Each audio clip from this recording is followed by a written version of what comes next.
I allow key cultivator unexpectedly was bound to a dungeon blue cloud mist city. It was early in the morning. The hazy mist in the air enveloped the whole city. The streets were still empty at this moment. With the exception of the guards and the stall owners, the rest of the people were either sleeping or just waking up as of now. It was foggy, one must say, but the sense of tranquility that it brought was second to none. This place was just an ordinary self-developed city for cultivators in this dangerous world. A safe abode from the danger that existed all around the continent. There were many like this city, an example of humanity's resistance against the ever-changing will of heaven. There was a saying, humanity was never meant to exist. Heaven despised us, as we were the race that knows no bounds. The existence of the human race itself signifies the meaning of going against the law. Plunder and killing, refining and ascending, it was anything but to go against the sky. Then come the sky's punishment. The monsters wreak havoc all over the continent, hideous creatures emerged from the darkness to swallow us, and even excessive negative emotions could bred taboo demons if left unattended. Alas, sighed a young man. It was a simple house with a medium-sized courtyard in the city. His eyes peering towards the pond in the center, his legs dangling over the rock that he was sitting on, and he muttered with a self-dejected look. It's hard to be a human in the past, and even in the current one. The greatest hurdle of all humans, and that is how to live.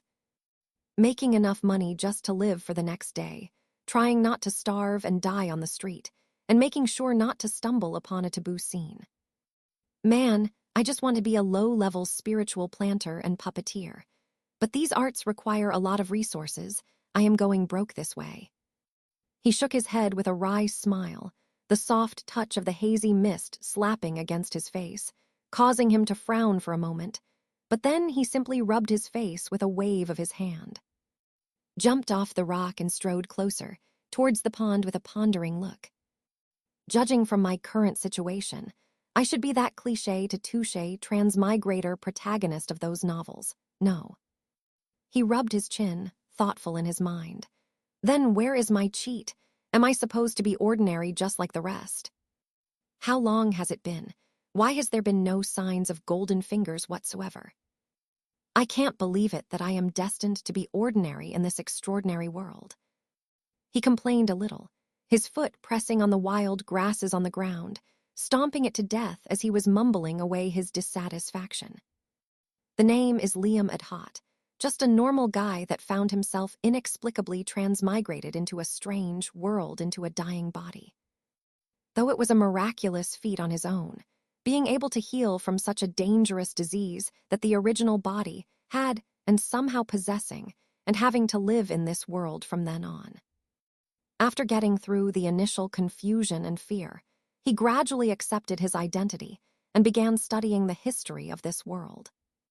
The more he learned, the more cautious he became whenever he went out of his house to purchase his basic needs. This world isn't normal after all. He thought it was just an ancient world without any fantasy-ish element inside it. Hell, he was wrong.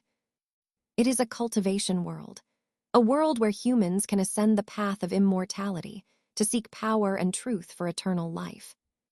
And judging from the books that he had read, the ceiling combat power of this world might be higher than what it was on the surface. But of course, such a thing was too far away for the current him. This body identity that he inherited wasn't that particularly awesome, just a standard start of a low-level spiritual planter and a low-level spiritual puppeteer. Unaffiliated to any forces, and he had been working in this industry for over 20 years already, which even for many cultivators, he could be considered a veteran in this city. Don't look at his appearance of looking quite young. In fact, his age was around 50 years old already. His appearance was kept younger was under the influence of those youth-preserving pills that he had occasionally consumed. He wasn't a rare case. There were many others that did the same as him. After all, who wouldn't like to appear young and filled with vigor at an old age?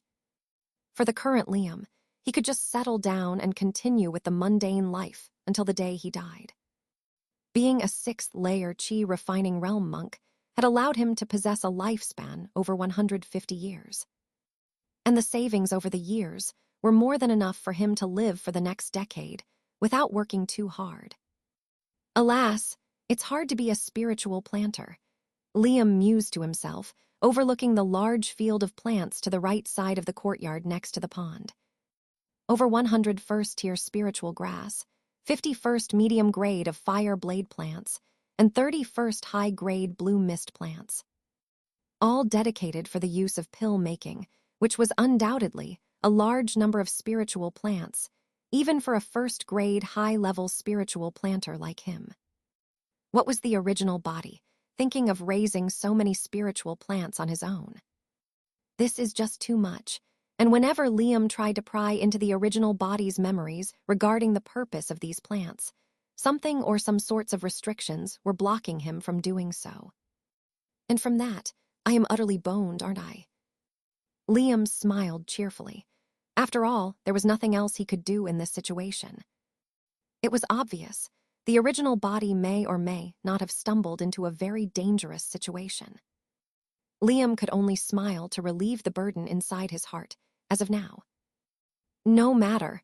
I will just have to face it when the time comes, don't I? That was the sole reason he was eager for a cheat. Any cheat or golden finger is fine, as long as it would give him a slight chance to escape from this predicament. Saying so, he spent the next few hours trying countless ways to awaken the so-called cheat. Cursing, too, was in the book, titled Liam 101 Ways of Awakening the Golden Finger with the Middle Finger. It had been a month of constant trials and errors, though there had always been errors all the time. But he never gave up. He refused to believe that someone like him that had been brought to this world was destined to be ordinary and perished in the long river of time. I refuse to believe it, Liam grumbled, with his hand spread wide and his legs apart. What is this form? He doesn't know, nor does he care. As long as it is a method that he has never tried, he will try it. Ugh! Awaken Sesame! He yelled at the top of his lungs, his lips parted and closed, with his eyes peering towards the clouds over the horizon. And what ensued after such a brilliant performance was nothing but an awkward silence in this courtyard. He felt ashamed, but it was a mandatory sacrifice to awaken the system, he assured himself. However, after a couple of minutes of waiting for anything to happen, nothing seemed to happen, just like the rest of the method that he had tried before. Though at this moment, he was about to proceed with the next set of movements. Something incredible happened. It was a strange, floating blue panel before his eyes, materializing right before him, almost half-translucent. Wait, isn't this the generic powerful golden finger of a basic protagonist in those novels? Ah, shameless is the key, eh? Liam mumbled half-absent-mindedly. It was worth it after all. Then he focused his eyes on the blue screen before him, curious on what this system ability could give him. Congratulations to the host for binding with the dungeon creation system of the Myriad World. Liam took a good awkward second to process this, his eyes blinking hard. And whatever the line said on the panel, he refused to believe it right away. Wait, this is a cultivation world. It's not a fantasy world. Isn't that great? A fresh dungeon genre from the fantasy world being integrated into a cultivation world. Just imagine what kind of spark it would create between the two. Liam paused for a moment, his gaze deadpan, looking listless towards the blue screen before him for a moment, and then he muttered, "Is this even doable? I mean, I am not complaining at all. But this world's human worldview isn't the same as the magic and sword fantasy world's perspective," Liam commented. That was the whole point, host. It was to see the clashes of two genres and forcibly merge them into one. Well, here's the manual method of using this system. Bye. What? Liam panicked, and without being prepared. He felt an extreme headache coming into his mind. It was a surge of information. Countless means and methods of utilizing the system to its full potential. And that bastard of a system just injected the whole manual into his mind in one go. If he was immortal right now, the head would have exploded already. It didn't take long, an hour after Liam finally calmed down after the torrent of headaches just now. Limping his way towards the pond and washing his face, cough, cough, cough. Liam stumbled back into the house, shoulders trembling with each rasping breath. He reached for his side bag, fingers fumbling with the worn flap before yanking out a slim jade bottle. A single pill clicked into his palm. He tossed it into his mouth without hesitation. In seconds, warmth bloomed down his throat almost immediately, washing through his body like a slow-burning tide. His pale complexion flushed with life again, and he exhaled long and deep, sinking down onto the edge of the bed with a tired grunt. The bag slid from his fingers and landed beside him with a muted thud. He braced both hands on his thighs and leaned back, his long white hair cascading behind him in loose, silken waves. "Fucking bastard," he muttered, voice dry, head tilted to the ceiling. "He gave me a system, a dump truck of information, and then just left me with a goddamn migraine. An extremely painful migraine," he added with a wince, smacking the side of his head a few times like a broken puppet. His features twisted, brow furrowed, eyes squeezed shut as he pressed 2 fingers into his temple and started massaging in small circles. "Sigh, one step at a time, one step at a damn time. This pain's temporary, and honestly," he drew in another breath, slower this time, "it was probably worth it." With a grunt, Liam pushed himself upright, then strode toward the field of spiritual plants just outside the house. His steps were long, graceful, in a way that hinted he'd moved through far worse terrain. Reaching the edge of the field, he paused, his eyes scanning across rows of emerald-hued herbs glinting under the morning light. "The information was packed," he said aloud, rubbing the side of his head with one hand, "and weirdly enough, it's all incredibly simple." A low chuckle slipped from his lips as he raised his gaze. "To create a dungeon, I need dungeon points, and to get points, I need items with essence of heaven and earth, even a little bit counts." He let out a hum, lifting his right hand and swiping it lazily through the air. A soft, greenish chi burst forth like mist, sweeping over the spiritual field. In seconds, the entire crop shimmered, lifted into the air, and floated gently toward him in a loose formation. "Which basically means anything monks use regularly," he mused. "Luckily, I've got a good haul right here. Wonder how many points all this'll fetch." Without waiting, Liam extended his hand forward. From his palm, an odd golden glow began to pulse. It spread out, encasing the hovering plants. The moment it touched them, they blinked out of existence. He blinked too. Spatial movement, he wondered aloud, brows raised, or direct conversion. A crisp chime sounded. Ding. First batch of points converted. Panel feature activated. Liam's expression remained neutral, as if he'd half expected it. With a flick of his fingers, a translucent panel shimmered into view before him, thin, blue, and semi-lucid under the gentle sunlight. Dungeon of Myriad Realms. Permission level, 1. Dungeon slot, 1. Points, 300. A clean interface, Liam muttered, resting his chin on one hand. Nothing more, nothing less. His eyes scanned the panel briefly, then shifted into thought. From what I've been told, points are the core currency. They're used to create dungeons, ranked from Tier 1 to Tier 5. He murmured the classifications under his breath. Tier 1, Chi Refining Realm. Tier 2, Foundation Building. Tier 3, Golden Core. Tier 4, Nascent Soul. And Tier 5, Void Transformation. Classic cultivation progression, like something straight out of a novel, he said with a lopsided smile. But the smile faded, replaced by something quieter, a trace of longing perhaps. Still, the idea of chasing immortality, it does tempt you, even me. He chuckled dryly and shook his head. For now, though, I just want strength, Enough strength that worldly nonsense won't reach me. There was no dramatics in his tone. No grand proclamation. Just a personal truth spoken aloud. A selfish goal, really. I'm not trying to save the world, not trying to play hero. Most of the time. He paused, voice dipping to a near whisper. I just want to make sure I survive. With a quiet flick of his hand, the glowing panel dispersed into the air like scattered mist, leaving behind only the quiet courtyard and Liam's wandering thoughts. I hate overthinking things, he muttered and turned on his foot. He returned to the bedroom, his steps brisk now, and with a swift gesture, the entire bed slid to the side, revealing a hidden compartment carved into the wooden floorboards. Crouching down, Liam unlatched it and retrieved a small, weathered blue pouch tied at the top with a faded red string. He held it up for a moment, thumb brushing the worn leather. My savings, he whispered. You've served me well, little buddy. Time to cash you in. He sniffed lightly, but kept his expression firm. Tier 1 dungeons required 1,000 points to build.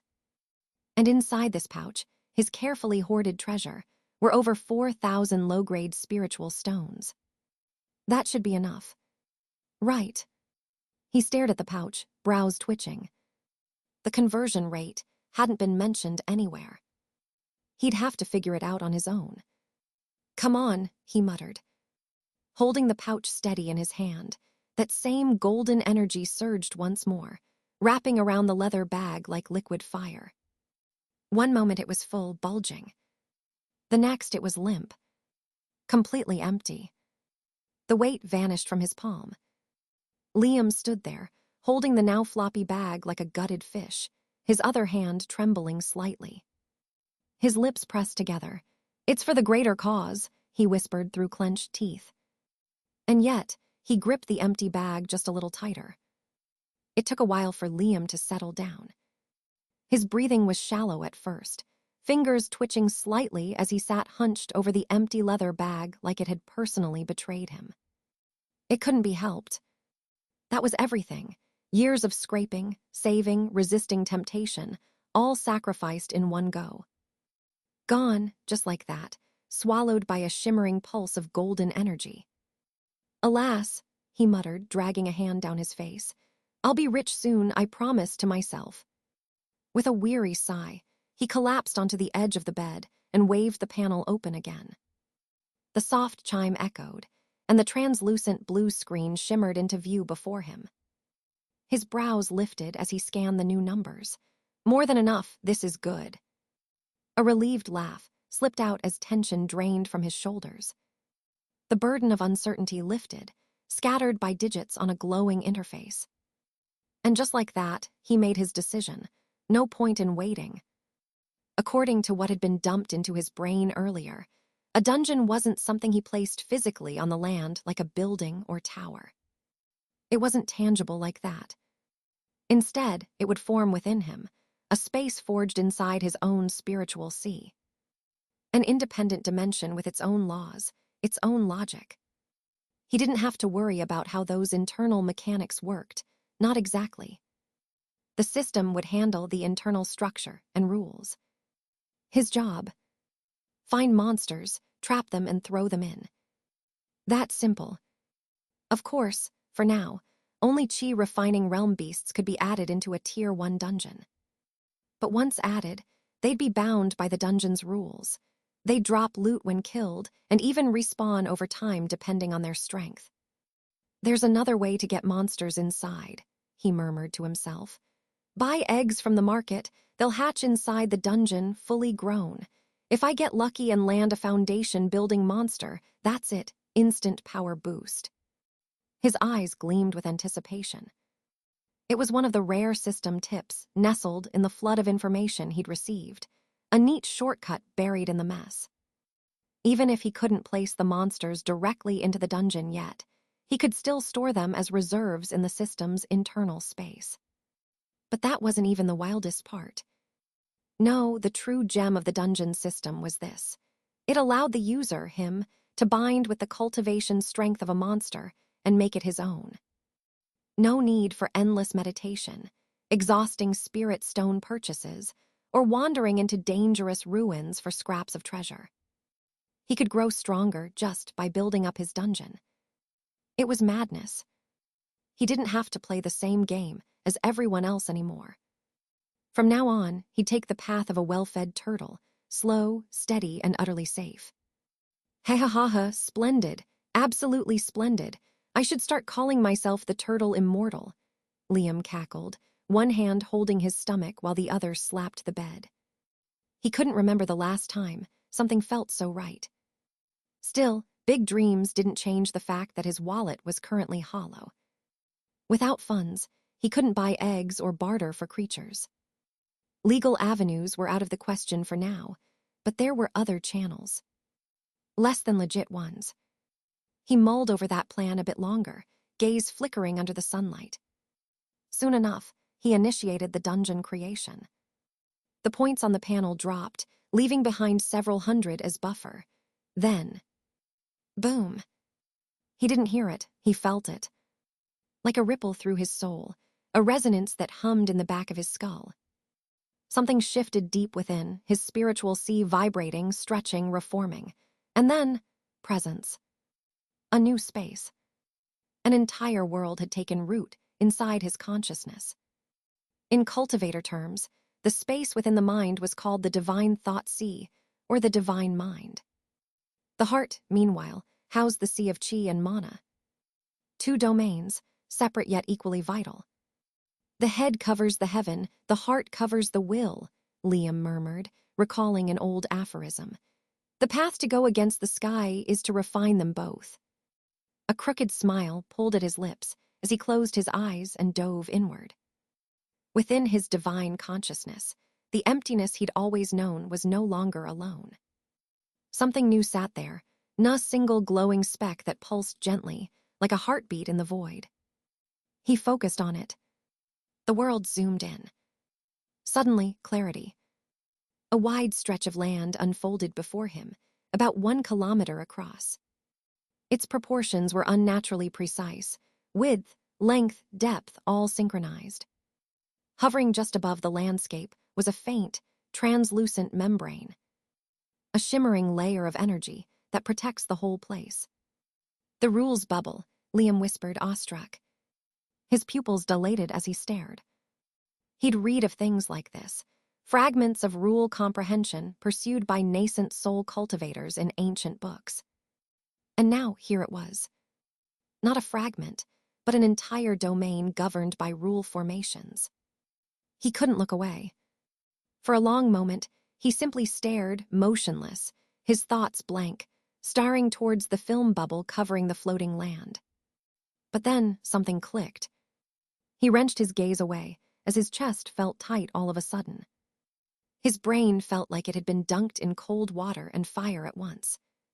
Concepts he couldn't grasp before now unfolded like paper cranes in his mind. Techniques he'd fumbled with suddenly made sense. The veil over his spiritual arts lifted, just like that. Amazing, he gasped, bolting upright.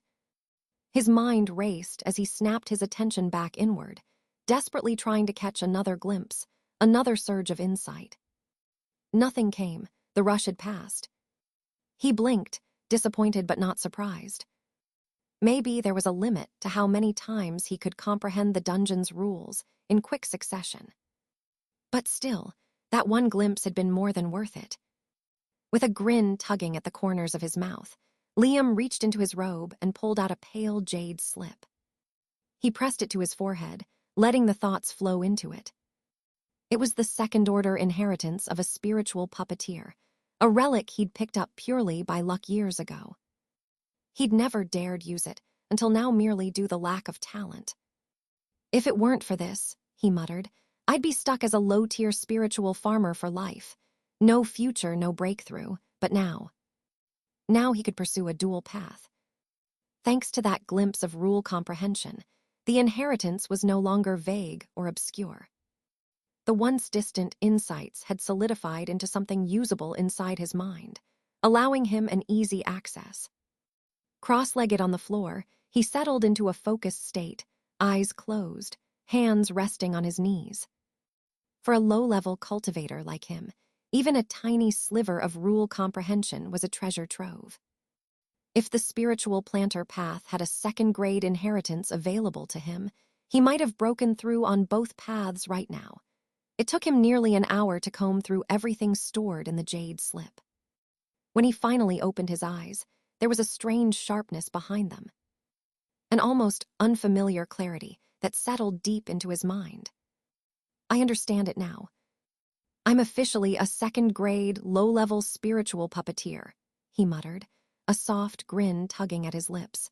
From now on, making money and self-protection could be secured in this rundown place. He got to his feet and brushed the dust off his robes with a slow, deliberate motion. And I've even gained a spark of inspiration for my upper-level, first-grade spiritual planter path. All I need now is a Tier 2 spiritual plant inheritance to break through. Once that's done, I can officially call myself a second-grade dual-path spiritual arts cultivator. The thought alone sent a rush up his spine. Just yesterday, he was nothing more than a mediocre low-level cultivator scraping by. And now, in the blink of an eye, he'd made a breakthrough that countless others failed to achieve in a lifetime.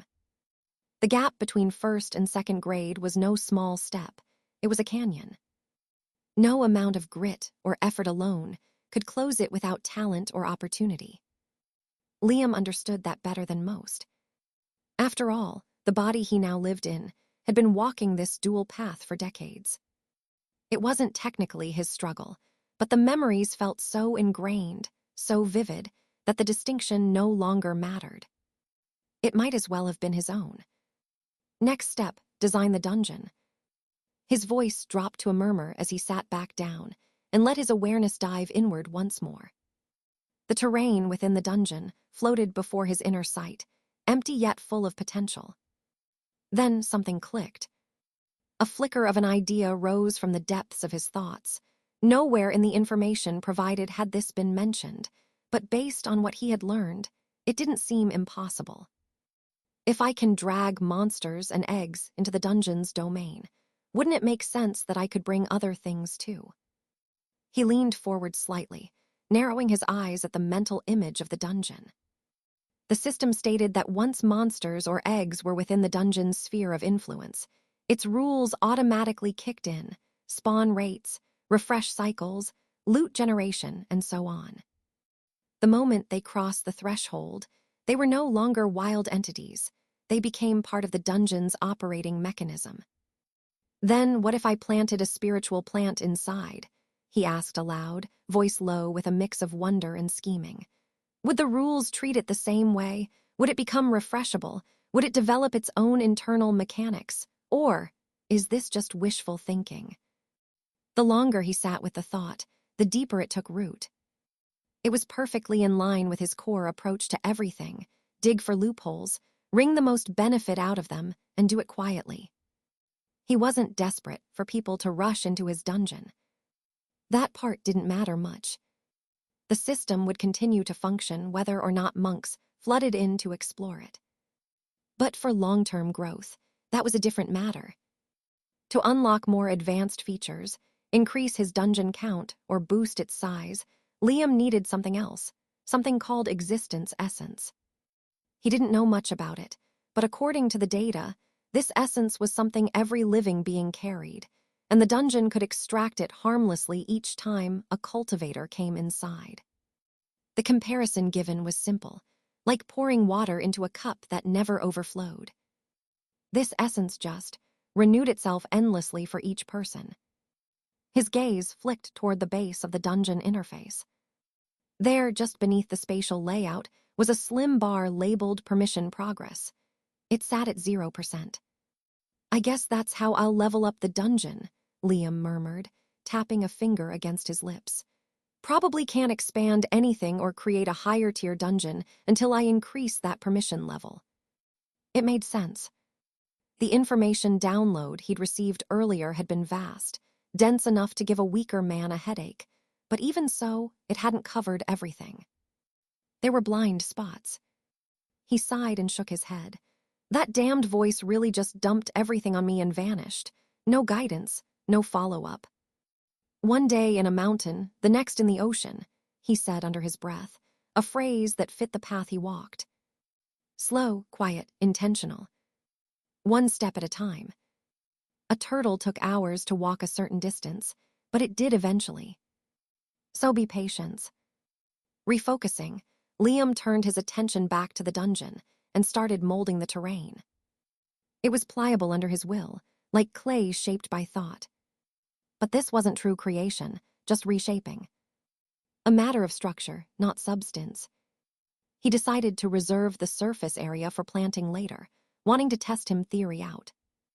That much was non-negotiable. So he turned his effort inward, carving out a massive underground cavern beneath the open land. The design was simple, crude even, but given the limited space available right now, that was inevitable. He started by shaping the entrance, a 100-meter-long tunnel that began at just 2 meters wide and gradually expanded to 10. The ceiling was high enough that 3 grown men could sit stacked on one another and still walk comfortably inside. It wasn't much, but it was a start.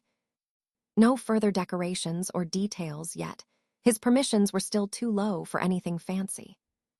But one thing stood out immediately. It's pitch black in there, he noted, eyes scanning the darkness in his mind's eye.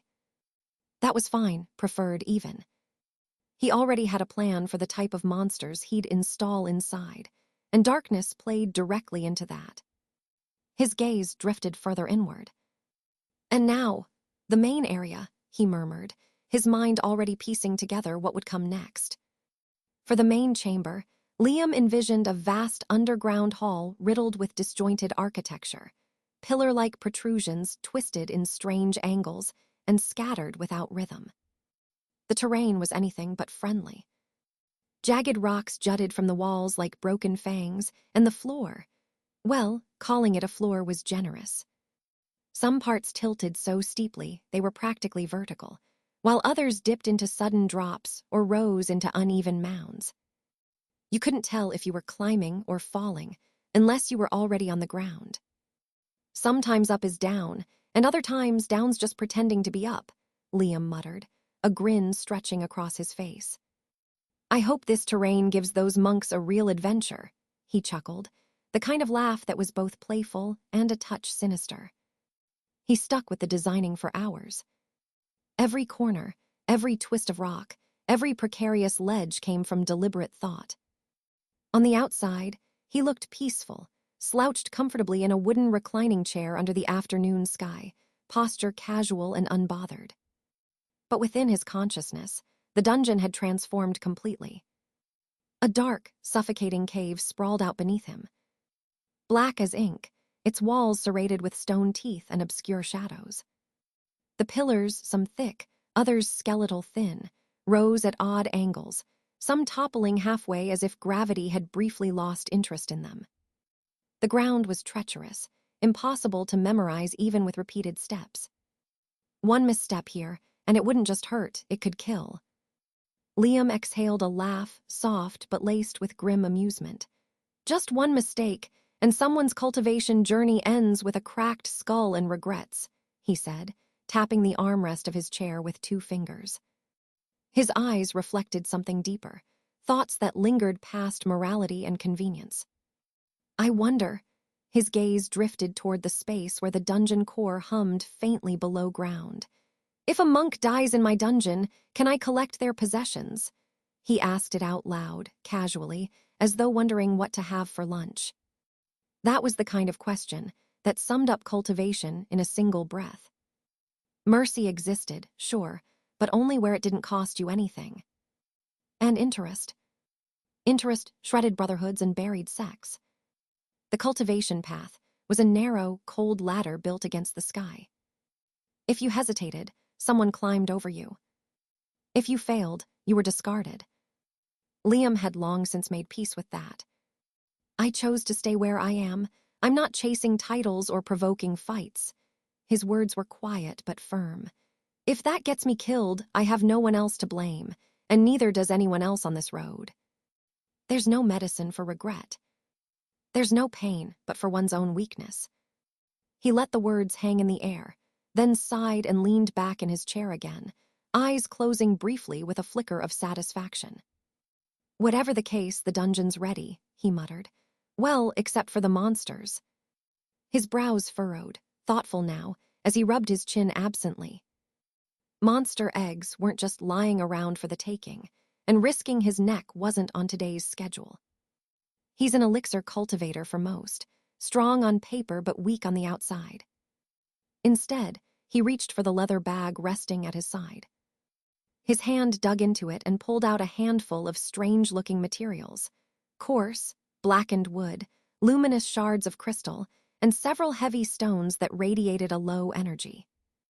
All of them Tier 1, top-grade materials, perfect for puppet crafting. A flicker of intent passed through his eyes, and thin tendrils of chi threaded out from his fingers. They danced through the air, then latched onto the materials like invisible silk. Let's make some puppets. I'll just trade them at the black market for what I want, he muttered, fully focused now. Puppet creation wasn't all that different from refining weapons, just less glamorous and a lot more delicate. It required shaping the raw materials, fusing them with the creator's will, and then stitching it all together. Fortunately, his recent breakthrough into second-grade, low-level spiritual puppeteer meant handling Tier 1 materials was almost too easy now. His control was fluid, each line of chi slicing and molding the materials. Within 30 minutes, several figures began to take shape in the middle of the courtyard. They stood nearly 2 meters tall, broad-shouldered with armor-like plating shaped from darkened wood and stone. Their surface shimmered with a faint, oily sheen under the light, and their eyes, if you could call them that, glinted faintly, like embers behind smoked glass. 4 puppets in total, each one possessing the unmistakable pressure of the peak chi refining realm. Liam stood slowly, arms folding behind his back as he admired them. Most Tier 1 puppets are trash, he said, half to himself, half to the puppets. These use a second-grade core concept. No need for a full energy core. They just need an energy container and can absorb ambient chi on their own. His hand reached out, fingers trailing across the coarse arm of one puppet. The grain of the wood felt dense, almost metallic under his touch. I even added a self-destruct mechanism, he mused. If triggered, the explosion's strong enough to take out a group of careless monks at peak chi refining. Not bad for something made in my backyard.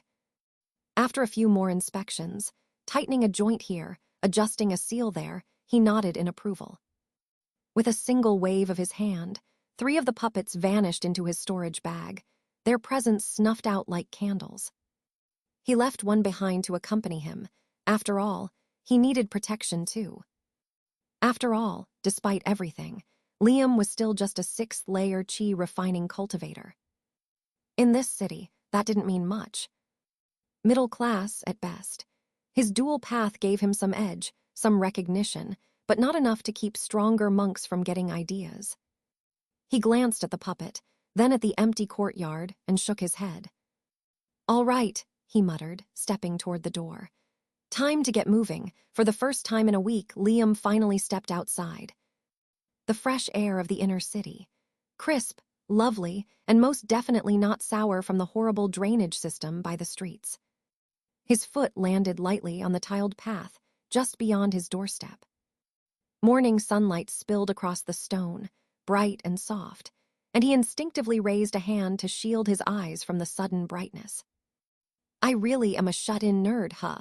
He muttered with a dry chuckle, sighing through his nose. Looking around the space, most houses were built out of dark yellow wood. Double-story for most, walls surrounding each house courtyard and backyard, and in a way this place appeared to be quite high-end. The tiles he stepped on, square grayish stones with occasional grasses stuck out of the tiny gaps. Drains channel on each sides, and obviously no koi fish to speak of. Without rushing, he moved forward, his presence drifting quietly into the rhythm of the neighborhood street. Behind him, the door creaked faintly as it closed on its own. His puppet, silent, followed at his side like a shadow cast in wood and metal. Liam gave the tall construct a quick glance and nodded, satisfied. A Tier 2 energy container really does make long-term deployment viable. The puppet didn't respond, of course, but its presence was sturdy, reassuring. He felt a bit more safe. With that, Liam continued walking toward the center of the city. He'd barely made it several steps down the street when a quiet click broke the morning's calm. A door opened across from his own. A man stepped out from the opposite house, blinking at the unexpected sight of Liam. His expression shifted quickly into amusement. "Well, I'll be damned. I thought you finally died holed up in there, old Lee." Liam's smile twitched like a poorly animated puppet. Clearly, this wasn't an interaction he'd been prepared for. He rubbed the back of his neck, chuckling awkwardly. "Brother Fu, it's been a while." "It has. Judging by your tone, I take it there's a rumor about me." "There is," the man answered bluntly, laughing as he patted his own stomach. "Dead, of course. I didn't believe it, though. I've known you for decades. These newcomers just don't get your style." "It's fine," Liam waved a hand, half grinning. "Better for people not to know whether I'm dead or alive. Keeps them from getting any ideas." "Plenty already have," Brother Fu laughed again, eyes gleaming with mischief. "But I doubt any of them are stupid enough to make a move. Nobody knows how many puppets you've got tucked away." He nodded toward the towering wooden figure at Liam's side. The puppet stood motionless, but the air around it was quietly intimidating. "That a new product?" "Yeah," Liam said, patting the puppet's arm with a flicker of pride. "My strongest creation so far." "Oh," Brother Fu stepped closer, examining the construct with a glint of curiosity. "How strong is it?" His tone was casual, but there was a sharpness in his eyes, genuine interest, maybe even a hint of envy. "Probably." Liam didn't answer. Instead, he tilted his chin slightly toward the puppet. "Show him." Boom. A surge of spiritual pressure burst forth from the puppet's body. The air rippled faintly, and an unmistakable aura radiated out from the puppet's body. Peak Chi refining realm. The moment it hit, Brother Fu stumbled back a few steps, his face taut with surprise. As someone at the 5th layer of Chi refining himself, the weight of that aura made him feel like a flimsy leaf trying to float in a current. "Peak Chi refining," he gasped. "Such power." He turned quickly to Liam, his eyes wide and a little wild, but his surprise quickly melted into laughter. Steadying himself against the lingering pressure, he pulled out a rolled parchment from his sleeve and offered it with both hands. "Judging by this alone, there's no doubt you've stepped into the peak of first-grade puppet arts. I'm amazed, truly." Liam accepted the parchment without much ceremony, then tucked the accompanying bag of spiritual stones into his robes. Free money was free money, after all. He waved a hand, half embarrassed, half playing along. "A fluke, honestly. Never thought I'd hit this level in my lifetime." "But now that you have, it's great news for the neighborhood," Brother Fu said, clearly trying to curry favor. "How about coming to my house this evening? Eating my wife's specially made dishes, and I can also introduce my daughter to you." "Haha, I will think about it." The two exchanged a few more pleasantries, words light but layered. Eventually, Liam gave a polite nod and turned away, stepping back onto the street path with his puppet trailing close behind. Brother Fu stayed behind, watching his retreating figure with a strange look in his eyes, something thoughtful. "Seems like patience really does pay off for those who work hard," he murmured to himself. "I thought he was depressed for not being able to break through for so long, but it seems I am the fool instead." His gaze drifted inward, recalling something Liam had said in passing just moments earlier.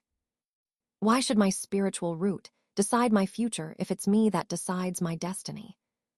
That single sentence hit harder than expected. He glanced toward his own house. The image of dusty stacks of unused talisman paper came to mind, paper that had sat untouched for far too long. He clenched his fists. "I'm not stepping out again until I succeed as a talisman master," he declared to himself with renewed resolve. "If old Lin can do it, why can't I do the same?" And with that, he turned on his heel and rushed back into his home. The walk from his house to the main street wasn't long, short, actually. And more importantly, safe. After all, the place he'd bought decades ago sat within the city's inner ring, the kind of district where middle-tier cultivators and the comfortably wealthy chose to live. Safety wasn't a luxury here, it was built into the price. The outer ring, though, that was another story entirely. Out there, it was chaos, poverty and danger tightly woven together. If you were weak, life was a gamble. One wrong move, one bad day, and you could lose everything, including your life. He stepped onto the main road, and the noise hit him all at once. Crowds. Dozens, maybe hundreds, of people flowed along the wide street. Most of them were mortals, unsurprising, since they made up nearly 70% of the city's population. They moved like currents in a river, men and women alike, each carrying tools, baskets, or crates. Mortals were the city's silent backbone, the laborers and servants supporting the cultivation world. Women often found work as maids. Men handled the physical grind, building, lifting, hauling. Their treatment was rarely kind, but they persisted. Many laughed at their reasons. Liam didn't. To break free from mortal shackles, he thought, the phrase echoing in his mind. He still remembered the day this body, back when it was younger, was tested at a sect. A spiritual root had been found, but a trash-grade one. Cultivating would be like trying to cross a sea with a spoon. The foundation realm. A fantasy. Something unreachable, without a miracle. But with the dungeon system in my hands, Liam muttered, his eyes narrowing, cultivation isn't even necessary. He grinned to himself. Egg hunting's the way now. He threw up a hand, as if in celebration, only to notice the startled glances around him. Nearby mortals flinched, quickly stepping back and scurrying away. Realizing the scene he'd just caused, Liam scratched the side of his head, a little embarrassed. Right, need to cut down the monologues, he muttered under his breath. Keep the image clean. He let out a quiet sigh and pressed forward.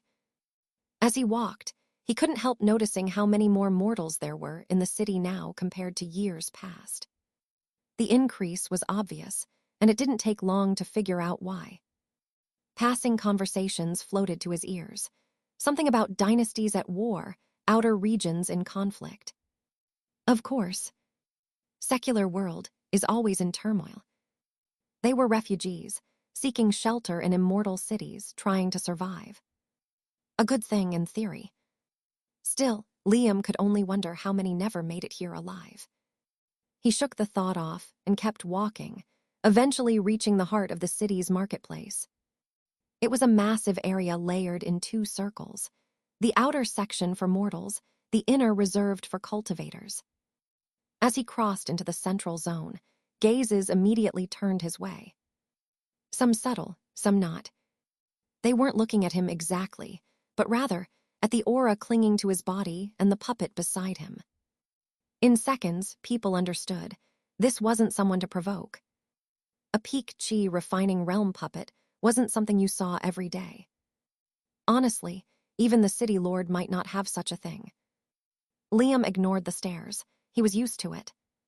Without breaking pace, he chose a random street among the dozen that stretched outward and made his way toward the first storefront that caught his eye. It was a chamber of commerce. Nothing too flashy. In fact, he recalled it being relatively unknown, not that popularity mattered to him. All he needed was a place that could handle the transaction. Selling a puppet that powerful, however, wasn't smart. At least not openly. Not unless you wanted greedy eyes, tracking your every step. So, before stepping inside, Liam had already modified the 3 puppets in his storage bag. Their power had been adjusted, each one now restrained to around the 7th layer of the chi refining realm. Still strong, late-stage strength, in fact. And very valuable to most cultivators. He entered the shop. The first person to greet him was a mortal woman dressed in a revealing, figure-hugging outfit. Her expression, lit up the moment she saw him. "Welcome to the store, Senior," she said sweetly, her smile a little too practiced. Perhaps she had done many incredible things for immortal cultivators as side services. Shop policy, that is. She leaned forward ever so slightly, eyes flicking toward his chest, then the puppet beside him. A silent attempt to charm, maybe. The subtle exposure of white flesh enticed him a little, but only a little. Liam, however, wasn't one to fall easily.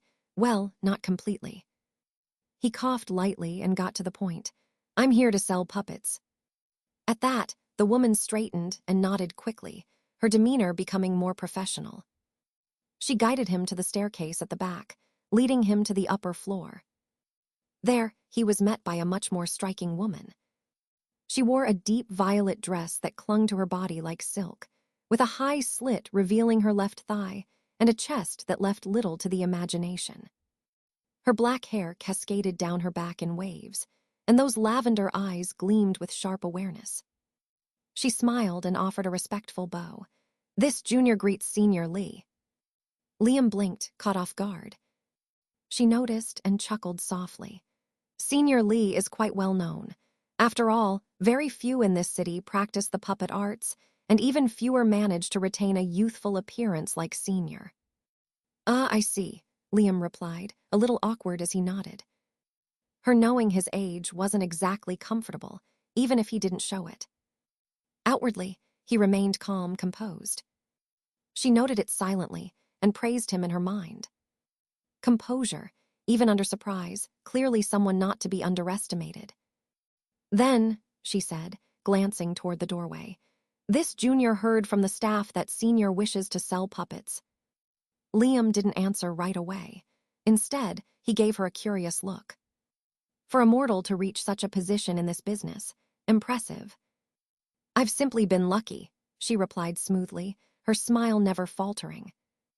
With a flick of his wrist, Liam waved to his side, and in a flash, 3 tall figures appeared in the room. Their presence filled the space instantly. Their auras, while restrained, were still far from subtle. The woman's eyes flicked to them, a faint glimmer of surprise flashing across her face. She recognized it immediately. These were late-stage Chi refining realm puppets. Despite being immortal, it seems she possessed some hidden means up her sleeve. Liam noticed this. 3 puppets, Liam said casually, lifting a cup of tea from the table and taking a sip. Each 1/7 layer, 2 close combat, 1 long range, several basic spells equipped on them. The tea was warm, the woman's interest warmer. The woman studied the 3 puppets briefly, her eyes scanning them from head to toe. A faint smile played on her lips as she rested her chin on her knuckles. "Good quality and craftsmanship," she commented, voice light. "Basic at best," Liam replied dryly, one brow lifting as he gave her a sideways glance. "Name your price." 700. "Too low." He shook his head without hesitation, setting his cup down on the table with a quiet clink. His fingers tapped lightly against his sleeve. 1,200. The woman tilted her head, smile lingering. 1,000. He said nothing, just met her gaze. 1,100, she added smoothly, her tone suddenly shifting, sealing the deal with a nod. Liam agreed without further words.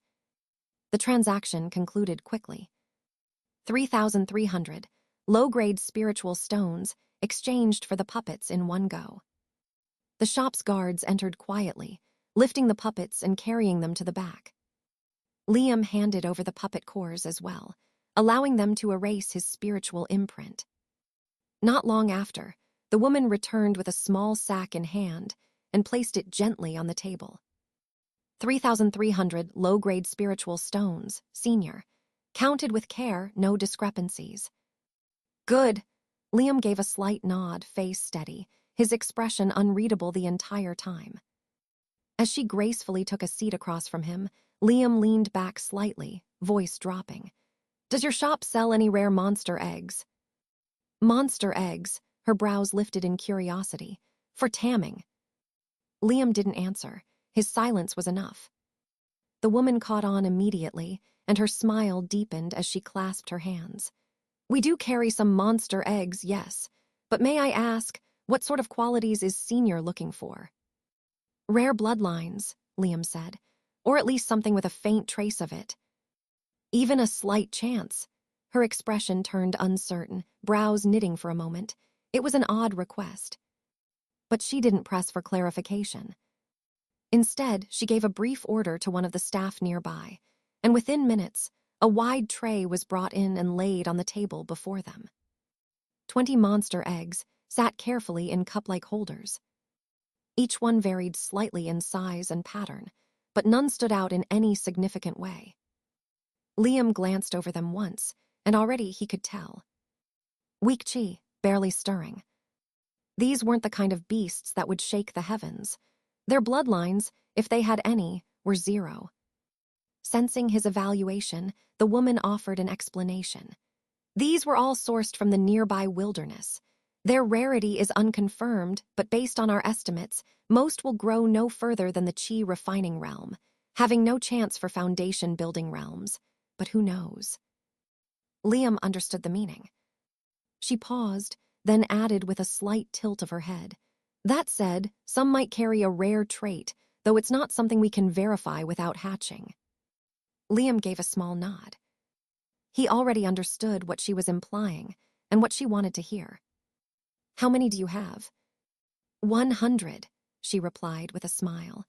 "There are more in our storage room, all kept in these preservation holders to maintain viability."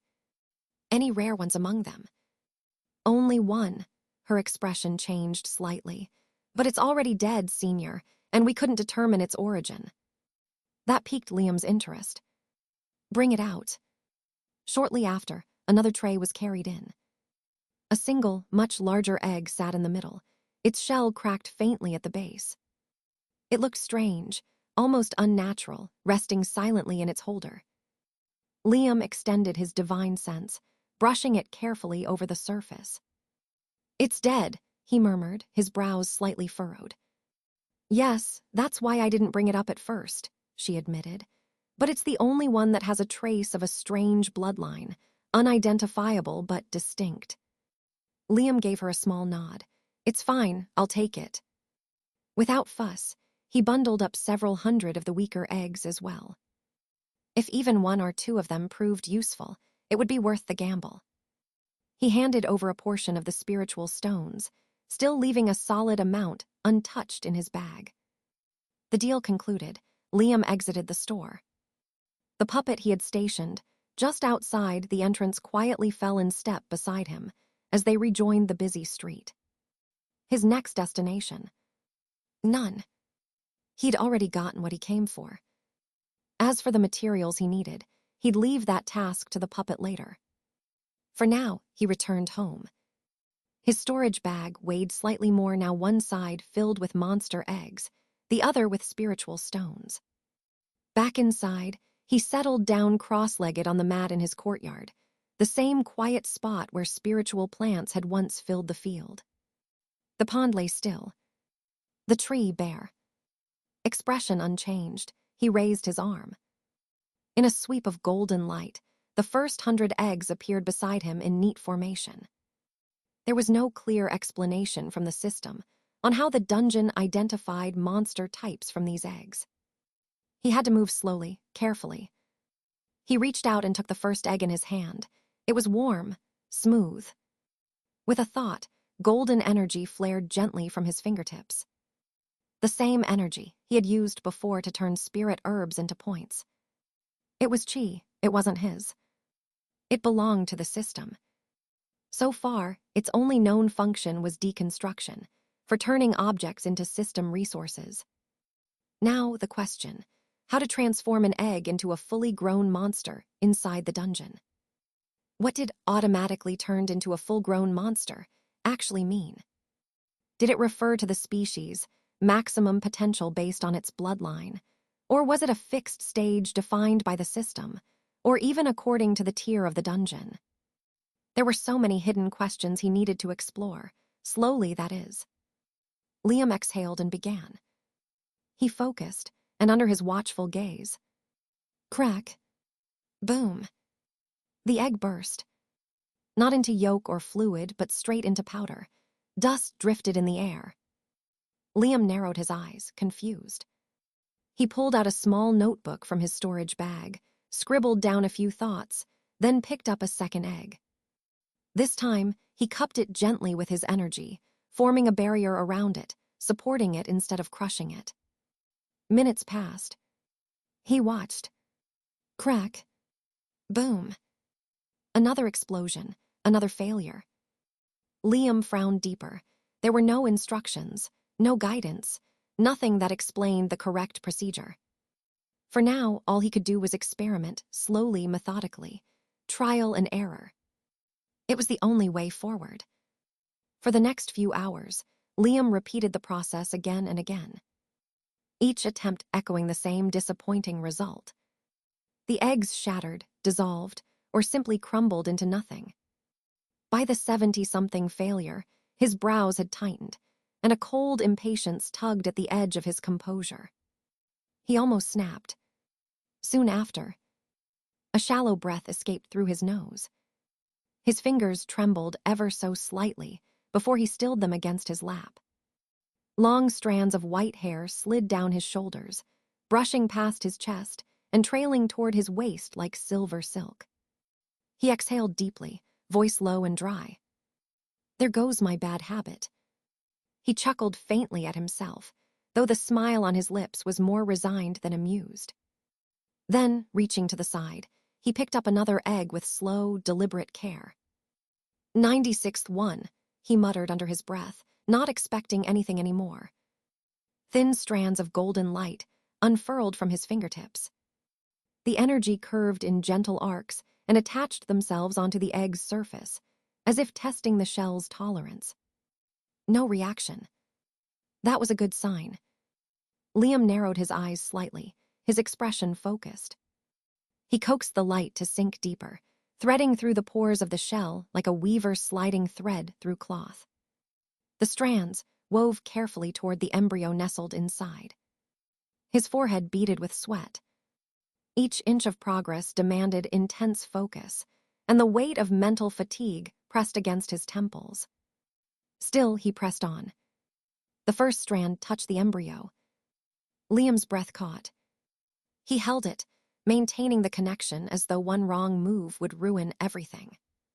When the stability held, he exhaled, steadying his breath as the tension in his shoulders relaxed just a little. Minutes passed. Then an hour. He worked in silence, each golden strand forming a delicate connection, one by one. The air around him remained still, his concentration uninterrupted. By the time he reached the 100th strand, the egg was quietly glowing from within. Then, a soft chime, not in the air but in his mind, accompanied with the appearance of the egg. Congratulations to the host for successfully obtaining the first monster for the dungeon. The database has been updated. The monster can now be brought inside the dungeon from pocket space. Liam blinked. Pocket space, he repeated, lips parting just slightly. Wait, system. No reply followed. The mechanical clarity of the voice made it clear. It had simply been an automated message. He leaned back just a little, fingers resting at the edge of his knee as he looked at the faintly glowing egg in his palm. Finally, something had worked. Liam sat quietly on the edge of the wooden platform, his gaze drifting sideways. There are still 4 left, he muttered. To be honest, he didn't have much faith they'd all survive the process. Not with how delicate it was. Everything hinged on the state of the eggs. If they weren't in good condition, the chance of a successful transformation plummeted. The only reason the last one had worked was simple. It was fresh, likely only a few months old when it was found. That alone had tipped the scale of success. Liam exhaled softly, his eyes flashing faintly as he examined the remaining 4 eggs in silence. These are older, he murmured, brows furrowing. But he shook his head. If they failed, then so be it. There was no changing what already was. Rather than brooding, he reached out and picked up the next egg. He moved with ease, grabbing a small bottle from his storage pouch. Uncorking it, he popped a cheer-rejuvenating pill into his mouth, just enough to replenish what he'd spent. Then he focused again. Not long after. Boom.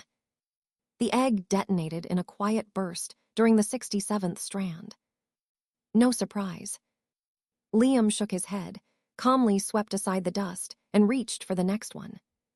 He settled his thoughts, centered his breath, and continued. As expected, it ended the same. Another muted explosion. Dust. Knowing the last two were unlikely to succeed, Liam rose from the floor with a quiet breath and moved toward the door without rush. His hand hovered over the doorknob, hesitating, but then he whispered, "Let's see what that fool wants. A friend after all." He stepped outside, into the quiet night air, and headed across the compound toward Brother Fu's residence. A few solid knocks later, the door creaked open. Brother Fu poked his head out, and for a moment, a flicker of surprise crossed his weathered face. But then the door swung wider. "Well, look who it is," Fu said, gesturing him inside. "Thought you weren't coming, old Lee." "I came anyway," Liam replied with a dry smile, stepping in. "Needed to clear my head. Figured food might help." Brother Fu nodded knowingly, stepping aside. He gave Liam a quick once-over, eyes narrowing playfully. "How many appearance preservation pills have you taken? Seriously, you still look exactly like your younger self." "Probably too many," Liam chuckled, following him through the familiar layout. The house was built in the same style as his own, broad courtyard, still pond, a tree that shaded one side. But Fu's place had more life to it. There were decorations scattered around. Wind chimes, clay figurines, little colorful things that made the space feel lived in. Inside the main living room, a short, wide table sat in the center beneath a blue lantern. Shelves lined the walls, packed with trinkets and wooden boxes. A soft couch leaned against one side. The two men sat across from each other, facing the spread of dishes already set on the table. Judging by the state of the food, it had been laid out for quite a while. Liam raised a brow, rolling up his sleeves as he glanced at Fu. "You waited." "I did," Brother Fu answered with a small grin. "My wife cooked all of it. I might have hyped you up a little too much." "I see," Liam's eyes flickered, a small smile forming as he picked up a wooden spoon and pulled a dish closer. He took a sip of the soup and paused. His expression softened, eyes glinting. "It's good." "Of course it is," Brother Fu beamed, grabbing food for himself without ceremony. "Mortal food or not, this taste never leaves the tongue." "Mortal cuisine, huh?" Liam muttered, chewing thoughtfully. "Your wife is mortal." Fu scratched his temple, letting out a small sigh. "Yeah, I know." "I didn't say anything," Liam shrugged. "But you know what that means." "I do," Fu nodded slowly. "But love, blind." "It is." They shared a quiet stretch of time, the silence between them seasoned with decades of old camaraderie. Then Liam's voice broke through. "Your daughter." There was a pause. Brother Fu slowly set down his spoon, the soft clink tapping against the bowl's edge. I'm still trying to find someone suitable." "How much?" The directness of the question made Fu choke. He reached for the cup beside him, taking a quick gulp, and wiped his mouth. 2,000. "Not enough," Liam replied without pause. Fu's face sank. A long breath escaped his lungs. "You knew already, didn't you?" "Well, if those two hadn't been hiding behind that door." Liam let the rest hang in the air. Sure enough, a hurried shuffle echoed from the back room. Brother Fu's face twitched at the sound, but he said nothing. Moments later, a woman and a young girl stepped cautiously into the room. Both looked far younger than they actually were, but Liam's gaze was sharp. The woman had obviously consumed a good number of appearance-preserving pills. Her bone age placed her well past 60. The girl, Liam's eyes narrowed. Her constitution was terrible, weak, fragile, he could tell at a glance. Even with a suitable spiritual core, she wouldn't survive the transformation process. "She won't make it," he said plainly. "Her body's too weak. Even if the core's compatible, she'll die during the procedure. But, Fu's voice cracked, that only applies to low-level, first-grade puppet masters. You're different. Liam raised a brow, genuinely surprised. And what makes you say that? The risks are great, too great. I don't know, Brother Fu said, setting down his spoon for good. He turned to glance at his wife and daughter, an apologetic, heavy look in his eyes. It's just a feeling. I see. Liam exhaled and studied the girl again. Then he closed his eyes. When he opened them, they were clear and cold. How much are you willing to sacrifice? Brother Fu's voice came without hesitation, lips tight. Everything. For a mortal wife and a mortal daughter. Yes. Liam didn't reply right away. He sat still, weighing risk and reward in his mind, letting the silence stretch. You understand there's still a chance she dies, no matter how much you prepare. It's either that. Brother Fu reached for his robes and pulled back his left shoulder, exposing a patch of twisted, darkened flesh spiraling down his chest. Or this. Liam's eyes darkened. Taboo marks, he muttered, fingers tapping quietly against the edge of the table. The woman went pale at the sight, but said nothing. Mortals knew better than to speak in the presence of an immortal monk. That was simply how the world worked. Taboo marks weren't common, but they weren't exactly rare either. They came from creatures cursed by the heavens, remnants of judgment twisted into flesh. Whether human or beast, once afflicted, they ceased to be what they were. What remained was something else entirely, something mindless, ravenous, a hollow shell driven by hunger and slaughter. A cursed hunger for flesh, for blood, for ruin. And once touched by their mark, the body would begin to wither, decay setting in like rot crawling through a dying tree. It came fast. Unforgiving. Most wouldn't last long. And even in death, it wouldn't end there. By the rules, Liam spoke flatly, eyes never blinking, I should kill you on the spot. And I should also kill your wife and daughter. There's a chance they might be affected already. Hearing this, the two pair of mother and daughter paled instantly, trembling. However, Brother Fu let out a dry laugh, pulling his clothes back up and hiding the mark again. And yet you won't. You're cruel, sure, decisive too, but only to those you don't care about. Liam clicked his tongue and waved a hand dismissively. Then bring the spiritual core. Lay her down on the table. But listen well, if anything happens to your daughter, I'm not responsible. As for you. Liam paused. Make sure to get out of the city before the times come. Kill yourself before anyone else kill you first. Gee, great. Brother Fu's voice cracked in his excitement as he called for his daughter. Come, child, lie here. The girl hesitated, trembling, but her mother stepped in gently, guiding her forward with soft hands. One by one, the dishes, plates, and spoons were cleared from the table until nothing remained but the cold wood beneath her small frame. She lay across it with her eyes shut tight, chest rising and falling with shallow breaths. Her mother stood quietly to the side, head low, shoulders bowed. Mortals knew better. In the presence of an immortal, there were rules, unspoken but absolute. Soon, Brother Fu returned with a softly glowing crystal in hand. Liam's gaze shifted to it, and at a glance, he recognized it. A low-grade spiritual core. It wasn't much, but enough. Commonly used for weapon forging, talisman crafting, even puppet creation. Rarely, monks employed them to grant mortals a substitute spiritual root, an artificial spark of cultivation, however weak. It was trash by monk standards. But for a mortal, it was still a chance. Her mother was aged. She wouldn't last many more winters. Her father, dying and cursed, wouldn't stay long either. Liam could see it all from a glance, their desperation. He exhaled sharply through his nose, accepting the glowing core from Fu's hand and inspecting it. It wasn't bad, actually, better than expected. Where did you get this? He asked, voice low. A fluke in the great wilderness, Fu chuckled, rubbing the back of his neck. Almost cost me my life. You really are a fool, Liam muttered, casting a sideways glance at the woman nearby.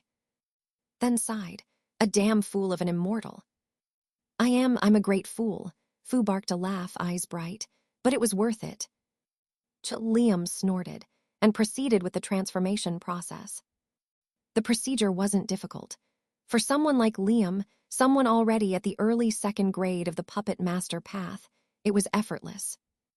As natural as eating and breathing. It was just to melt the spiritual core into her body and placed it there to act as a fake spiritual root. An hour passed. Then slowly, the girl sat up on the table. Her eyes fluttered open, wide and unsteady. She brought her hands to her face, touching her cheeks, her shoulders, her chest.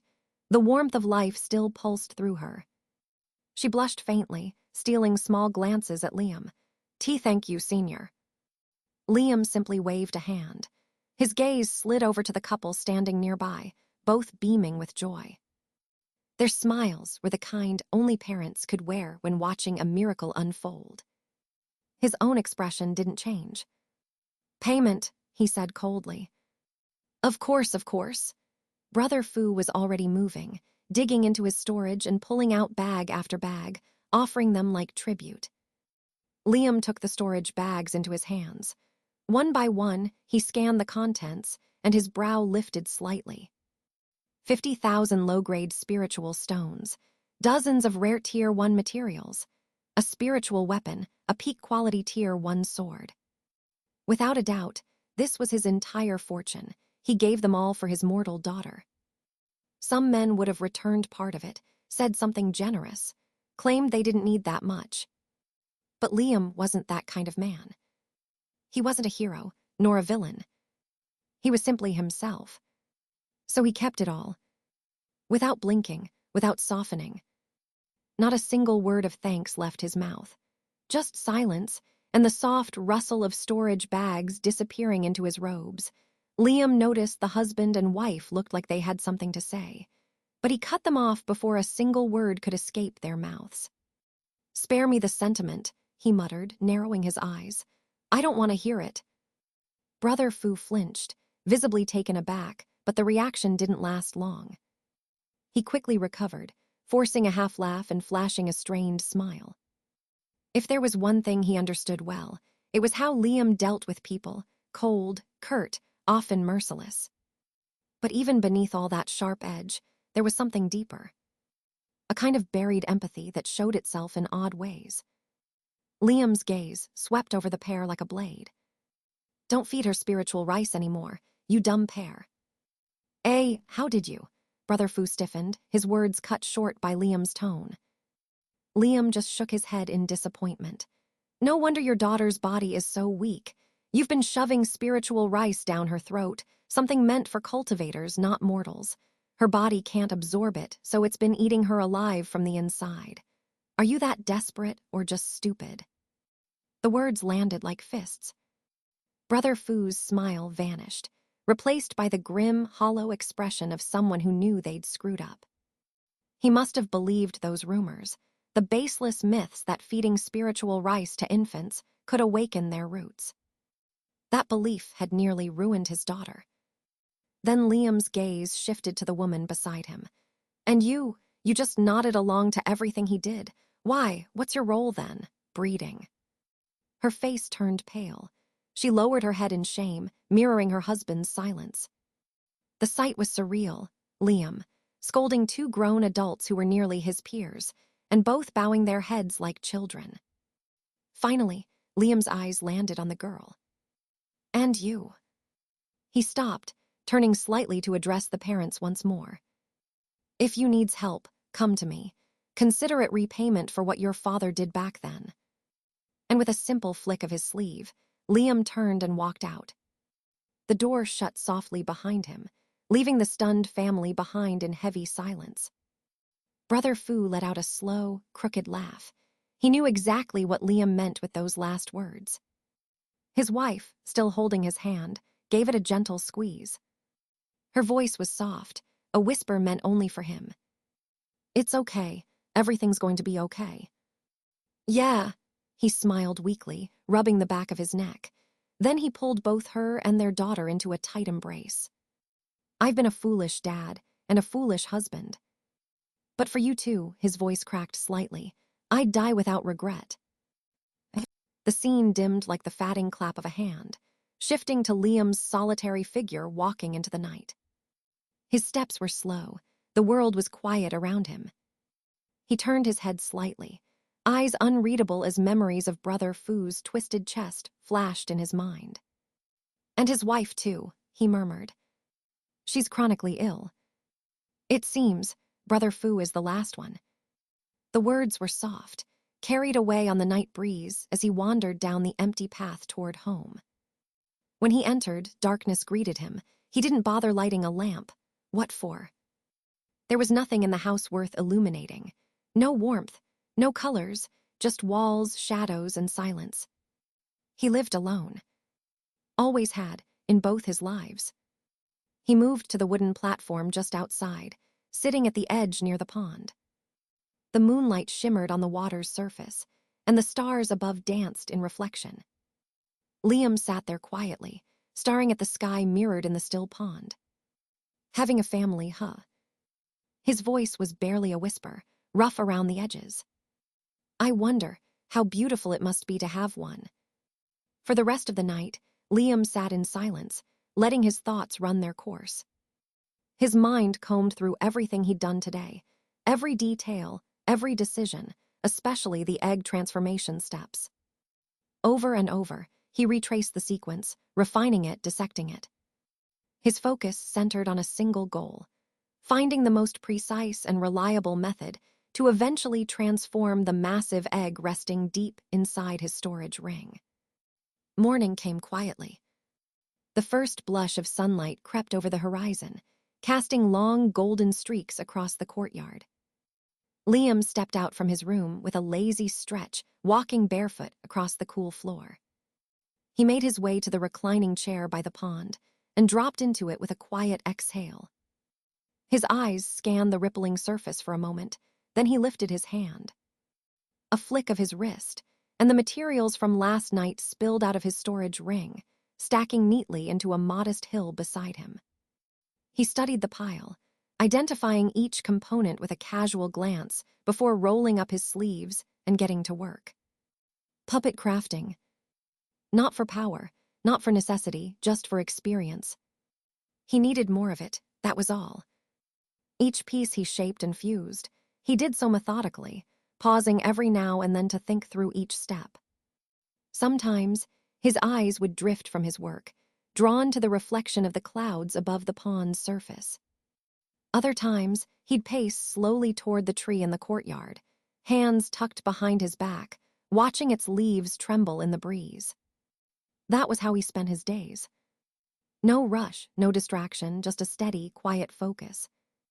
And so the days passed, one folding into the next like the turning of a page, until the end of the month crept in unnoticed. By then, Liam finally felt prepared. Tonight, he would attempt to transform the last 2 eggs.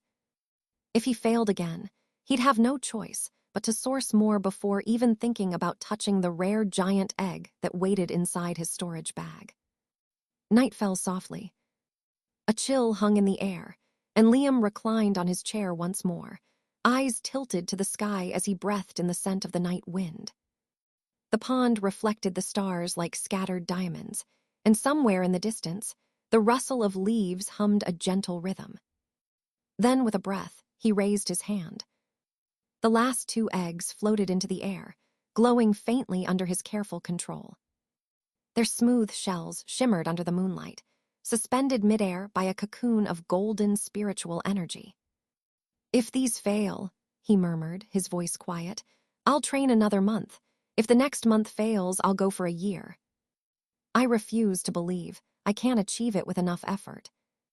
His breath fogged briefly in the cold air as he closed his eyes and channeled his energy. The transformation process began again.